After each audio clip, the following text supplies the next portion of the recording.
There is growing speculation that a general election is just around the corner. So that, if it turns out to be true, brings protocols in place. What protocols are there to ensure voter safety during the COVID-19 pandemic? Director of Elections of the Electoral Office of Jamaica, Glasspool Brown, joins us now to outline these measures. Sir Brown, good morning to you. Thank you for joining us on Smile. Good morning to you both. Morning, sir. Good to have you. Are we ready for an election under this new dispensation? We are preparing and we are fairly advanced in our preparation. The environment going to require some level of difference in terms of how we conduct our polls. Certainly the safety aspect of it, just to update you, we have signed off on our protocol with the Ministry of Health, and that will be implemented on the day of election, certainly on nomination day and election day. Okay, tell me about some of those protocols, Sir Brown. What are we looking at? All right, on nomination day, what will happen is that you have the large entourage of persons accompanying the candidate into the nomination center.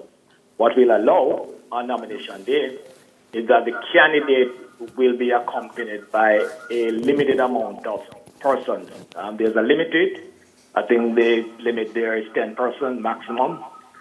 Each person will be required to have on their mask, their hands will be sanitized, their temperature will be taken, and then they will then enter into the nomination center. Mr. Brown, you have a TV or a radio on near you. I can beg you just turn it down. If you do, please. We're getting a little bit of... All right, that's better? Yes, much better. Thank you. Mr. Brown, I know in the United States we're talking about online voting and stuff. Did that come up at all in our deliberations here? There are a number of discussion in terms of alternatives and different approach, but it is not yet there. We are not yet there in terms of beyond what is currently prevails in terms of how we conduct our elections. Yep. So there have been discussions on a number of options, the use of technology, etc., etc. But right now, it still will be physically done. People will still have to come physically to the station and vote right now. That's correct. We're going to move certainly from the Commission and the EOJ and to ensure that we put a number of things in place to, as best as possible, ensure the safety of all the persons who are willing to cast a vote on election day. Let me ask you what you think about what you've seen on the ground so far. Obviously, some people are ramping up machinery. We've seen both parties in communities on the ground. Based on what you've seen, what are your thoughts, one? And does it give you hope that we will be able to adhere to these protocols that are being put in place when the time does come for elections? What is clear from certain indication that an election is imminent.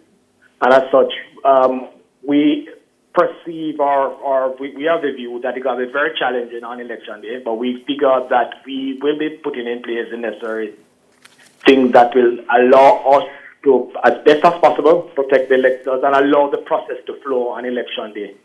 All we do from our end now is to appeal to the electors to be cooperative with the instructions that will be given to them on the day. What we'll have, and if I could just take you through quickly. Sure. On election day, what will happen is that as you come to the gate of the polling station, we'll have a group of persons who we call sanitization team. That team will ensure that every elector that enters through that gate have on a mask, their hands are sanitized, and they are then directed to the different polling stations.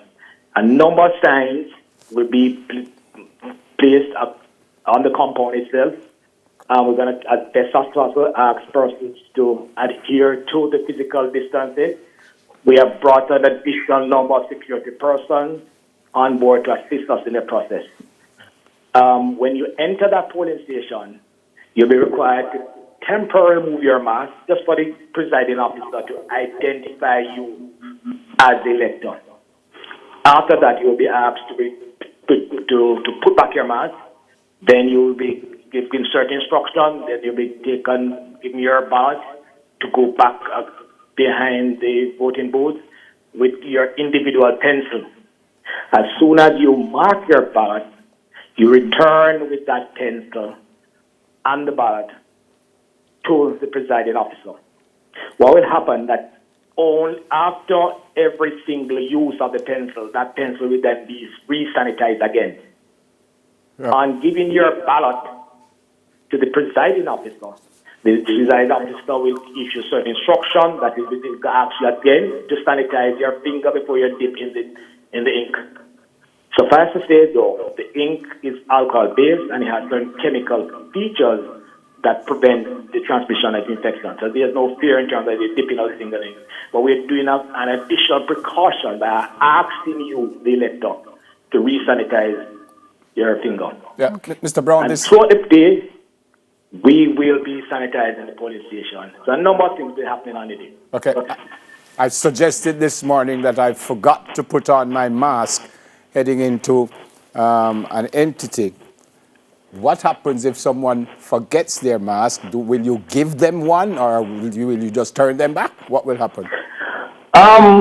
We are appealing, and we'll be down there with our PR program, appealing to the electors to walk with their mask, and as best as possible to ensure that they adhere to the public order.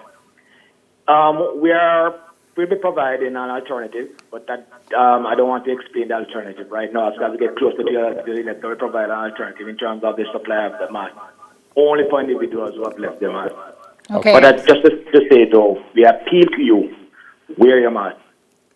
Okay, because if you don't, you could be disenfranchised, no? No, we can't prevent you from voting. Well, okay, but you won't let anybody in without a mask. But I'm appealing to the public to wear the mask. Okay. I think, Mr. Bird, I think we hear what you're saying. Folks are being asked to, well, it's more an encouragement, but it's the right thing to do anyway, so carry your masks with you. How many stations will you have on election days, Sir Glasspool, and how big is your team? Approximately 6,900 polling stations across the island. And how many people will be dispatched to all those stations? How big is your team on the day? On the day, you'll have the presiding officer, the poll clerk, your supervisors, and a team of persons who we call the sanitization team. And the variance depends on the number of polling stations at a particular location. So on average, you're looking at about 6, 7, 8 persons assisting the process. And you are sufficiently comfortable that you're well resourced for the day and all will be well? Well, our budget has been approved, and we have access to the budget, and we anticipate that everything should be well on election day. Mr. Brown, where is the talk about local and national elections on the same day? Is that talk still on the table? Might that happen still? I'm not sure. For it to happen, though, it will require some amendment to ROPA. You can recall that I think 2 weeks ago, the government tabled an amendment in the parliament that is yet to be debated. So we are waiting to see what happens. Can we do it, resource-wise? We have the capability. The only proviso, starting from EOJ, is that we be given adequate time. Okay. Okay. All right. Sounds like you have it under control. Yeah, I guess. Is there anything you want the voting public to know before we get there? Just to say that we are fairly advanced in our preparation, and we whatever happens on us in terms of when nomination day takes place or on election day, we appeal to the elector to be cooperative with the instruction. The process, we're going to try our best to ensure that the process flows as smoothly as possible, and we're going to put whatever we need to put in place to ensure that you are safe. I'm not asking you to tell me even if you know, but do you find out when the elections are before the public? There are consultation, and we have been having consultation certainly with the key persons. All right. But you're not giving us anything, are you? I would tell you that, but there are consultations. Yes. Thank you, sir. And great job, and stay safe, you and your team. All right? Same to you and your team. Yeah, man. Director of Elections at the Electoral Office of Jamaica, Glasspool Brown. Still ahead, the launch of the Lifespan Dash and Win competition after this.